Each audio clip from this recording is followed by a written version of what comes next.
Okay, so we were discussing about the advantage of brainstorming.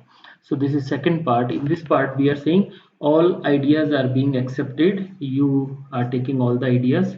The first we already discussed, which is about encouraging creative thinking.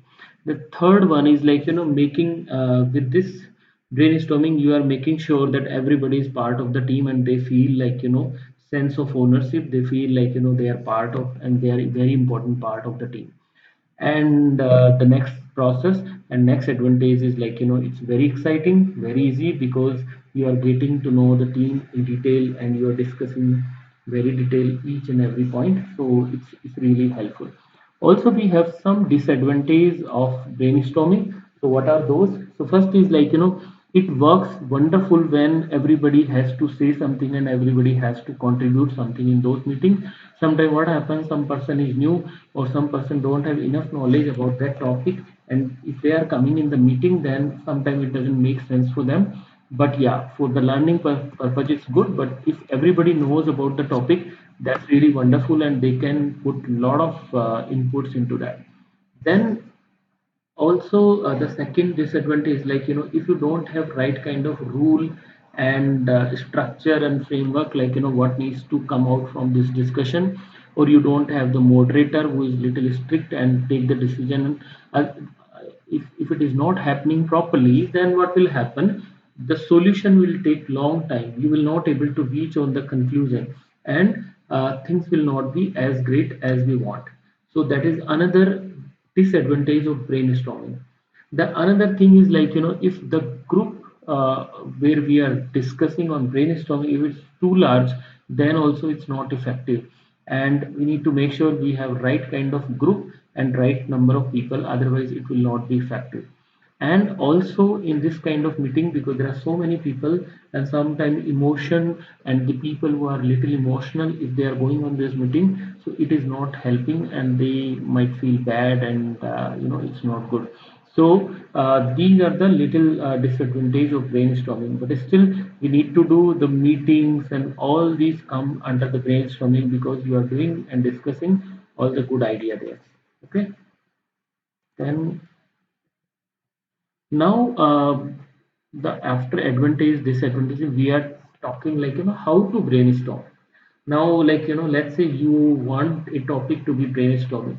So first, like when you say I want to brainstorm for this kind of thing, and I need the solution. So first, you need to create your roadmap. So in the roadmap, what comes first, like look your goal at high level. Okay, when I go in this meeting, what you want to like brainstorm, what is your problem statement, what is your business, or what kind of decision, or sometimes it happen, you went to two friends, you are talking relationship, you are talking some business idea, you are talking something else.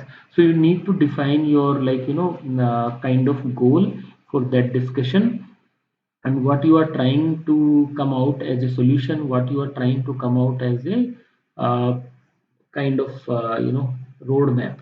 So that is very very important. Okay, and you need to be like when you are coming out of that meeting or that discussion, you have to be very clear, and so that you can write the article that yes, I have to do this thing. Okay, then the second thing come, understand your requirements very clearly. That means like whenever you are discussing something, or you have some budget, or when you will do this thing, these kind of materials are required.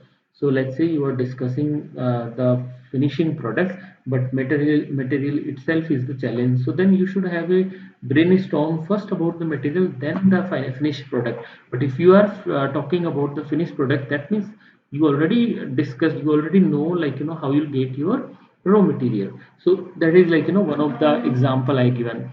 So, and you need to be also sure that when you want to finish this project, what is your timeline, what is your budget, what is your limitation as a resource wise, as other constraint. So all these things comes under your requirement. So you need to know your requirement, what you want to brainstorm, what kind of project you want to drive. The next thing comes about, you need to list out all your assumptions. Okay, you are thinking when you are going with this thing, I am assuming the market will be like this, my customer is like this, and situation is, our environment is like normal. But in today's situation, like